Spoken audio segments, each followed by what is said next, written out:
Hey guys, we're back on the build and I have a lot of information to pass on to you guys. We've had over the past week a major structural change and a failed inspection, and I want to give you guys all the details on that, so stay tuned.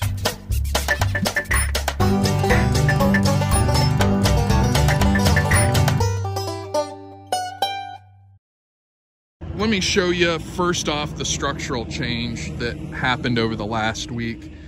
My garage is laid out, that has to be a slab, so nothing really changed with the garage. The only thing that we ran into was on the back side of the garage, we needed to step it down just a little bit to get to some more solid soil. So we have a little step down in there, but the garage is obviously still gonna be a slab. The house, however, we have decided to go with the Crawlspace. So that is why, and I'll go over here because the sun is kind of giving me some glare, but we've dug out for I'm shooting for a 24-inch minimum crawl space underneath. The wall and around the outside is going to be about a 36-inch wall on top of my footer. So let me show you here. Much better. So the reason, I'll give you my thought process behind why we decided to do this. The reason we went with crawl was because the top of my batter boards here, you can see how far above grade, the current grade they are. That's where I want the top of my wall.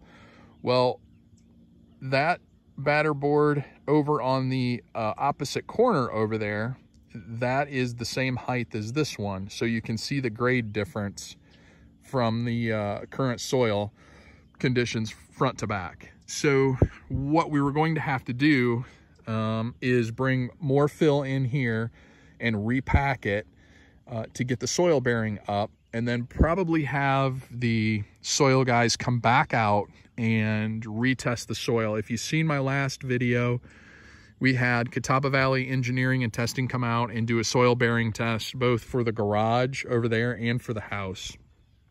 So this back corner came back kind of iffy. It met standard, but it was right on the borderline, and I didn't feel comfortable with that. So I thought a crawl space would be safer to do. So we've decided to go that route. And now I know, as you can see, let me show you where the virgin soil is. And this is something the inspector looked at. You can see it right here, the brown. That is where the previous soil, topsoil was. So everything below that was virgin and everything above that was backfill. So the inspector looked at that and knew that we were in virgin soil. So he felt good with that. You can kind of see the line over here as well, where we were. Above, I guess, with the amount of backfill that we had over it. So we're going crawl space. So that means the floor is going to be supported by a beam and pier, or pier and beam system. And that's what we have here, is we have our footers for the piers dug. Okay, so one of the reasons we failed inspection was because we had some rain and it washed some sediment down into the trenches. So those have all been cleaned out. We've also expanded the piers and made those a little bit bigger for the beams to sit on. So the piers are about twice as big as what the CMU blocks are going to be. So that should be good. Those are all cleaned out. And we've also secured the form boards here for our step down on the back of the garage. That was the third item that he was not satisfied with. So both of those have been secured to the side walls. So hopefully we're in good shape for the reinspection, but I'll give you guys an update once we're through with him today, and we'll see how that goes.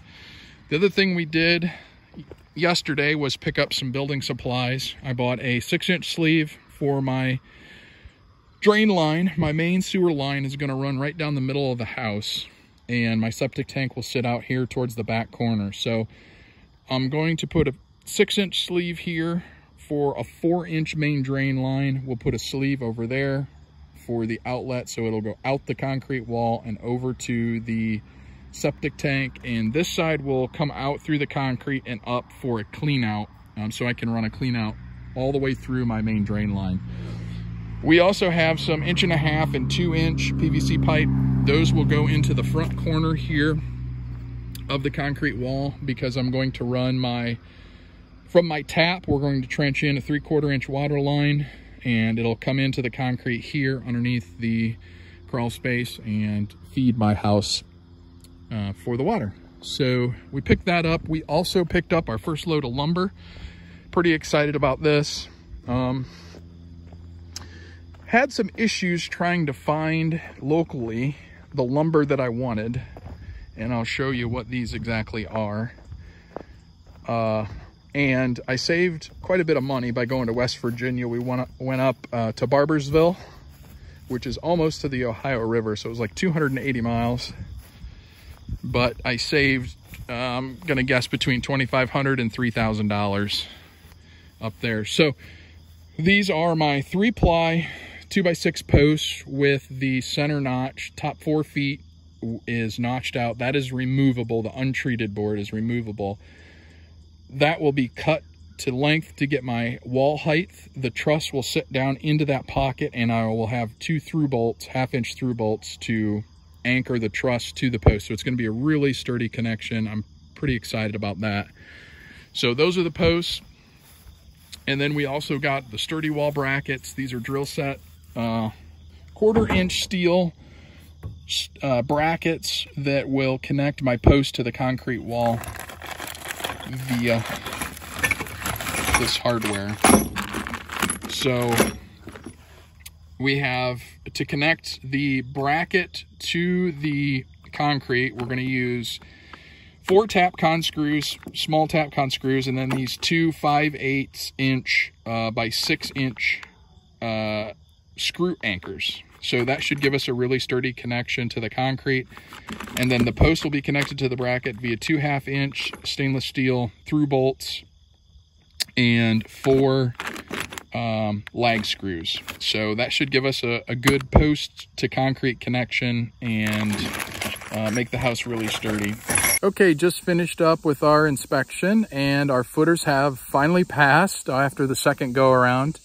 So we are set to pour, and yeah, I'm pretty happy. We can move on with the project here. The next inspection will be for the walls. So after we pour the footer, the walls will be formed up and the rebar set, and he will have to come back, make sure the rebar is set per the plans. So that'll be the next inspection. Hopefully we can get that in maybe next week. Rain is in the forecast on Thursday, pretty good chance of rain. So that gives us, today's Monday, so that gives us a couple of days to get the concrete guys back over here and get things poured. So fingers crossed that goes well. Otherwise, we'll be back in those trenches cleaning them out, and that is not a fun job. So stay tuned, got more to come.